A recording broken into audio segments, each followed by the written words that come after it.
Você sabe por que o cara, depois que bebeu um monte, ele desistiu de pensar nas férias?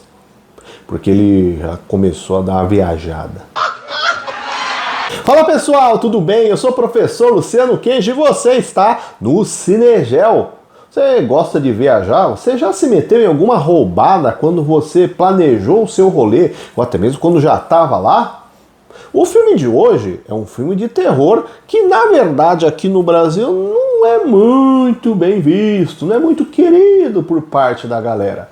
Isso porque a nossa imagem enquanto país, enquanto ponto de atrativo turístico, fica meio manchada com um monte de estereótipos, mas que, na verdade, se a gente for parar para pensar, os filmes, a maior parte das vezes, sempre estereotiparam culturas afora.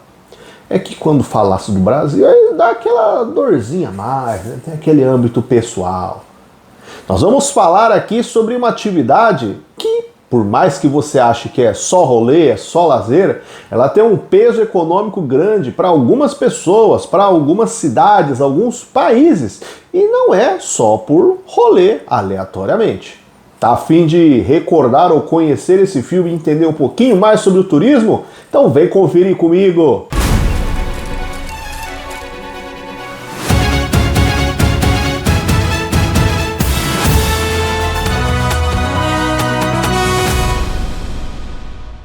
Turistas, título original, e no Brasil, na verdade no original com um sotaque tipo Turistas.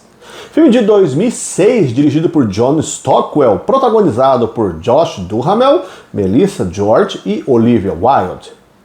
O filme conta a história de Alex, sua irmã Bia e sua amiga Amy, um trio de amigos que está em viagem no Brasil, turistando pelo nosso país aqui, começando pelo Rio de Janeiro. Mas eles seguirão para o Nordeste brasileiro, para o estado de Pernambuco. Porém não no molde turista, vamos chamar assim, de tradicional, pois eles vão no molde raiz, indo de ônibus, para irem conhecendo por vias terrestres a costa brasileira, no estilo mochilão. Mas o trajeto até Recife é feito num ônibus, digamos, insalubre, com a direção de um motorista que conduz o ônibus de uma forma nada segura, correndo nas curvas, e acaba resultando em um acidente, deixando o trio desamparado na estrada. Eles se aproximam de dois ingleses e uma australiana, ao ver que eles também são estrangeiros em terras brasileiras a partir do idioma, sendo que essa última garota fala português, o que pode ajudar o trio, inclusive, no contato, na comunicação com a população local. Como a expectativa é que o próximo ônibus passe ali, provavelmente daqui a 10 horas aproximadamente, o grupo decide se ocupar e sai da estrada, arruma uma praia, onde eles logo se misturam com o pessoal nativo, com a população local, dançando, bebendo e depois dormindo. Dormindo porque o grupo foi pego no golpe que nós chamamos de Boa Noite Cinderela, onde calmantes são postos nas bebidas para uma pessoa dormir. E quando o grupo acorda na praia, eles estão sem dinheiro, sem as carteiras, sem os cartões e sem os seus passaportes. O grupo ruma até um vilarejo próximo, onde consegue se comunicar com Kiko, um brasileiro que fala inglês e diz que pode ajudá-los, levando-os até um local isolado, onde eles podem aguardar a chegada de um resgate em segurança.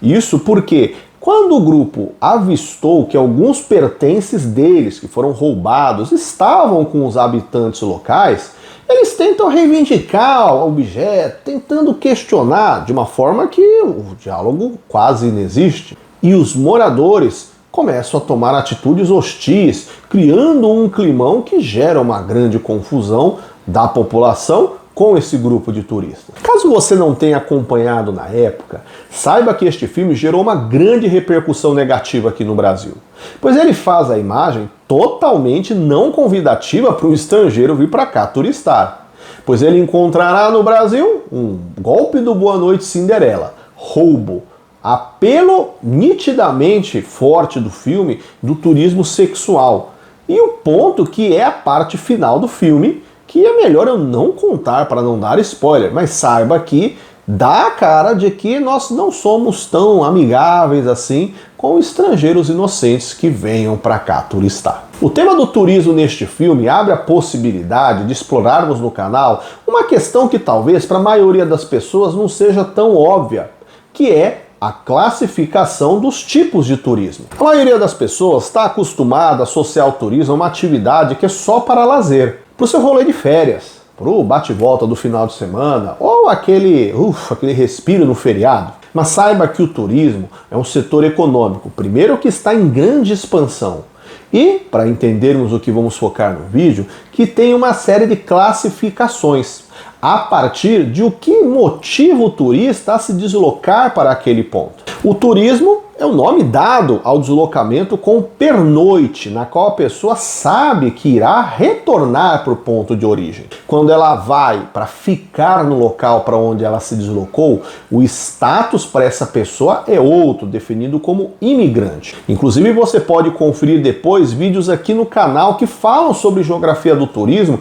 em óticas particulares, acompanhando vídeos sobre os filmes Eu Não Sou Uma Bruxa e O Beco do Pesadelo. O turismo é contabilizado em grande parte pela hotelaria, pois é nela que ficam registrados os dados dos turistas, sendo possível contabilizar números, dias na qual a pessoa ficou, dados de onde ela veio e para quais locais ela tem aparentemente desejo, apreço de se deslocar. O turismo desde a pandemia vem sofrendo um aumento considerável, com números maiores do que o período anterior a 2021. Aí, inserindo inclusive uma opinião minha, com o peso forte das redes sociais, com influenciadores e perfis focados na divulgação de destinos turísticos, expandindo o conhecimento de lugares, a curiosidade por comidas, por pontos de visitação, instigando no espectador a vontade de conhecer estes lugares. As tecnologias da globalização foram fundamentais para o setor, pois a comunicação e o transporte mais velozes, eficazes e acessíveis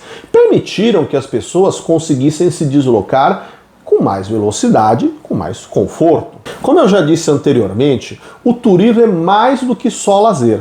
E mesmo o turismo de lazer, nós temos uma classificação, como dito, a partir de o que motivou a pessoa a ir para aquele local. Nós temos o turismo histórico, onde o que motivou a pessoa a ir para lá é a visitação de algum elemento arquitetônico que foi mantido ao longo de tempos, contrastando com a arquitetura atual, como no Brasil as cidades de Ouro Preto em Minas Gerais e Paraty no Rio de Janeiro, ou visitar o Coliseu em Roma, ou as pirâmides do Cairo no Egito. Temos turismo cultural, onde o atrativo é observar ou vivenciar elementos culturais nativos que criaram uma tradição para pessoas irem para lá ter essa vivência, como o Carnaval no Rio de Janeiro.